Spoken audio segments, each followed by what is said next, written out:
If you've ever gotten confused about when Resident Evil 2 and 3 actually happen, or had no idea some of these movies even count as official canon, you're not alone. This series does not make it easy on you. Games release in whatever order sells best, spin-offs get dropped in without warning, and movies show up years apart, quietly filling gaps nobody told you existed. So I'm walking you through the whole thing in actual chronological order, start to finish, so you always know exactly where you are in the story. Let's get into it. Everything starts in July of 1998, and it actually starts with two things happening almost at once. First, Resident Evil 0. On July 23rd, Bravo team gets sent into the Arklay Forest to investigate a string of murders, and Rebecca Chambers ends up trapped in an old Umbrella training facility with an escaped convict named Billy Cohen. What they find is basically the birth of everything: zombies, mutated creatures, and evidence that Umbrella had been running illegal viral experiments on people for years. Keep the name James Marcus in the back of your mind here. He's the scientist behind most of what you're seeing in this game, and the fact that Umbrella had him quietly killed to keep him quiet is going to echo for the rest of the franchise, because it establishes something important early on. Umbrella doesn't just experiment on people, they erase the people who know too much. The very next day, July 24th, we get the original Resident Evil. Alpha Team gets sent in to find out why Bravo Team went dark, and that's how Jill and Chris end up trapped in the infamous Spencer Mansion. This is the moment the T-virus outbreak officially becomes impossible to ignore. Umbrella's secret research facility gets exposed, and a small group of survivors makes it out alive, with proof that a major pharmaceutical company had been quietly building bioweapons. One more name to hold on to here: Albert Wesker. The STARS captain, who was supposedly working with the team, is actually working for Umbrella the entire time. And what happens to him at the very end of this game? Well, he doesn't stay dead. That's a promise this franchise is going to keep circling back to for the next 20 years. Now here's where people usually get confused, because Resident Evil 2 and 3 aren't back-to-back releases that happen back-to-back in the story either. They happen close together, but not identically, and they actually overlap. About 2 months after the mansion incident, so we're now in late September of 1998, Raccoon City itself falls apart. The virus gets out of containment properly this time, and it isn't just one building anymore, it's an entire city. Resident Evil 3 actually starts slightly earlier than 2, following Jill as she tries to escape the city while being hunted by a new bioweapon called Nemesis, specifically designed to hunt down surviving STARS members. Resident Evil 2 then runs largely in parallel, following Leon, on his first day as a cop, and Claire, who's just in town looking for her brother Chris, as they try to survive and get out. Both stories are happening in the same collapsing city at basically the same time, just following different people through it. And in the middle of all this, William Birkin, the scientist who created something called the G-virus, gets caught trying to defect from Umbrella and injects himself with his own creation rather than let it be taken from him. That decision matters because everything Leon and Claire go through in the underground labs beneath the city traces back to that one desperate choice. By October 1st, 1998, the situation is bad enough that the US government makes the call to destroy Raccoon City entirely with a missile strike. Officially, that's the end of the outbreak. Unofficially, it's just the end of that chapter. Worth mentioning here too, there's an entire additional layer of canon material covering ordinary civilians during this exact same outbreak, the Outbreak games, following firefighters, waitresses, and college students just trying to survive the same nightmare from street level, without any of the tactical training Leon or Jill had. It's a smaller, quieter side of the story, but it's officially part of the same timeline. About 3 months after the city falls, so we're now at the very end of 1998, Code Veronica picks up. Claire's been captured while investigating an Umbrella facility and gets shipped off to a prison island called Rockford Island, which turns out to be run by the deeply unstable Ashford family, one of Umbrella's founding bloodlines. When things go wrong there too, her brother Chris finally shows up to get her out, and the two of them end up chasing the story all the way to a frozen Umbrella research base in Antarctica. This is also where Albert Wesker properly reveals he's been alive this whole time, and sets up a rivalry with Chris that is going to matter a lot later, because Wesker doesn't just want revenge here, He walks away from Antarctica with a very clear goal already forming, and it's going to take years before we understand exactly what that goal is. After that, there's a real jump. Umbrella spends the next several years getting torn apart by lawsuits and investigations because of everything that happened in Raccoon City, and by 2003 to 2004, the company is essentially dead, fully bankrupt and dissolved.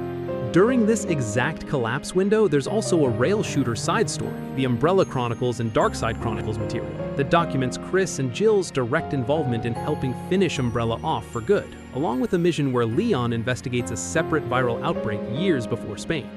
It's presented differently than the main games, but Capcom has confirmed the core events are part of the same canon. That brings us to 2004, and this is where the story properly restarts with Resident Evil 4. Leon, now working directly for the government, gets sent to a rural village in Spain to rescue the president's kidnapped daughter and discovers an entirely new threat, a parasite called Las Plagas, being used to turn an entire village's population into controlled hosts. This is the moment the series stops being about one company's mistake and starts being about bioweapons as a global for-sale industry, because Umbrella's gone, but the knowledge of how to build something like this clearly isn't. And there's a face working quietly in the background of this entire mission, Ada Wong, who's been sent by someone to retrieve a Plaga sample for their own purposes. Remember that detail because it's about to become extremely relevant. Almost immediately after, sitting right in that same 2004 to 2005 window, we get Resident Evil Revelations, which a lot of casual fans genuinely don't know is canon at all since it originally released on a handheld years later. Jill Valentine and Chris Redfield, now working for a brand new organization called the BSSA, formed specifically to fight bioterrorism worldwide, investigate a ghost ship called the Queen Zenobia and uncover a virus called T-Abyss, along with an entire rogue faction still trying to profit off Umbrella's old research. This game matters more than people give it credit for, because it's the formal birth of the BSSA, the organization that's going to be the backbone of the response to nearly everything that happens from this point forward. In November of 2005, we get our first canon movie, Degeneration. Leon and Claire cross paths again at an airport when, completely out of nowhere, the T-virus shows up again, tied to a former Umbrella scientist still holding a grudge over how the company treated him. It's a smaller scale incident than what we just saw in Spain, but it proves an important point. The virus itself never actually went away just because the company that made it did, and neither did the people willing to use it. The year after that, 2006, gives us Infinite Darkness, a 4-part series rather than a full movie, but it fits right here chronologically. Leon and a young government agent get pulled into a political conspiracy involving an old bioweapon incident from years earlier being actively covered up at the highest levels of the US government. It's a good one to watch for showing just how deep bioterrorism had already worked its way into actual government structures by this point, years before the rest of the world would openly acknowledge any of it. Then we jump to 2009 and Resident Evil 5. Chris Redfield, now a fully established BSSA agent, heads to Africa and finally comes face to face with Wesker again, whose real plan finally gets revealed after years of buildup. He's been working towards something called Ouroboros, essentially his own vision of forced human evolution, using research that traces all the way back to what he learned from Spencer and the Ashfords years earlier. Wesker is stopped for good here, permanently to this time, but the damage from his decades of research doesn't just disappear with him. Somewhere out there, pieces of what he built are still floating around. 2 years later, in 2011, Revelations 2 picks up, following Claire Redfield and Barry Burton's daughter Moira as they're kidnapped and held on an isolated island as unwilling test subjects for a completely new bioweapons experiment being run by someone with a very personal grudge against Barry specifically. It's a smaller, claustrophobic story than the main entries, but it directly bridges the gap into what's coming next, and it's the moment Claire really steps back into the spotlight as more than just Chris and sister. A couple years after that, Resident Evil 6 hits, set between 2012 and 2013, and it's easily the most chaotic entry chronologically, because it's actually following multiple outbreaks happening in different countries at the same time, tied to a new virus called C-Virus. Leon, Chris, and even Wesker's own son Jake all end up involved in different corners of the same unraveling crisis. Sitting right around this same window is the movie Damnation, which shows Leon investigating a civil war where a rebel faction is actively using bioweapons as a tool of war, not an accident, a deliberate weapon of choice. By the end of this stretch, bioterrorism isn't some hidden secret anymore. It's a fully acknowledged global threat that governments are actively fighting out in the open, and the BSSAA has grown from a small task force into a full international operation. In 2014, we get the movie Vendetta, which follows Chris and Leon teaming up against an arms dealer who's turned viral bioweapons into an actual product for sale on the black market. It's a good showcase of just how normalized this kind of horror had become by this point. Less about one company's ambition and more about an entire underground economy built around it, one that's going to have consequences the very next year. That next year, 2015, gives us Death Island, a direct sequel to Vendetta. And honestly, this one's a big deal because it's the first time we actually get Leon, Claire, Chris, Jill, and Rebecca all sharing the screen together at once, dealing with a bioweapon threat in San Francisco that spirals out to Alcatraz Island.